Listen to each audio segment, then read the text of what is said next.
शिष्य सन्थ एकनाथ पाखक आसिले। सन्थ एकनाथ होउछन्ते मध्य जुगर जने साधक सन्थ। जने नवजुवक आसिले सन्थ बसिछन्ति गोटे मंदिर ऊपर प्रांगण रे बसिछन्ति।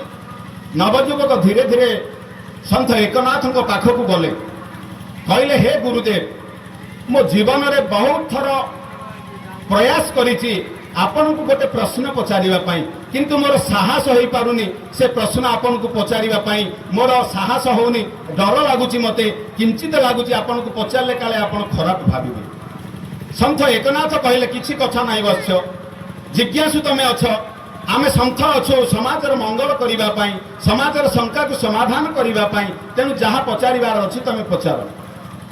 सेठु नवजुवक कहूची मु तो देखिबारे आपण होउछन्ति जने साधु सन्थ अमायिक पुरुष, आपणकर हृदय निर्मल, आपण होउछन्ति सन्थ सरल एवं आपणकर ए चतुर्पार्श्व रे कीर्ति लाभ करिछि। आपण जहा को जोटा कहछन्ति फलप्रद होउछि, किंतु मोर गोटे शंका अछि आपण को आज पचारिबि।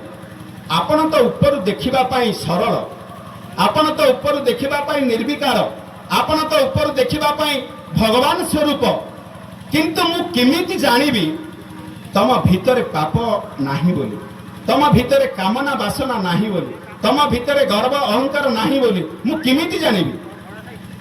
मु तो देखुछि किंतु जानिबे मु किंति, हृदयंगम करिबि मु केमिति। सन्थ एकनाथ कहउछन्ति ठीक अछि वत्स, तमर उत्तर तो मु देबि निश्चित, किंतु तम ललाट पटल रे गोटिए कथा मु देखिली, जदि प्रथमे न कहिबि तेबे मु भूली जिबि, किंतु आग तमर कथाटा मु कहि सारले तम प्रश्नर उत्तर देबि। बुझि पारले?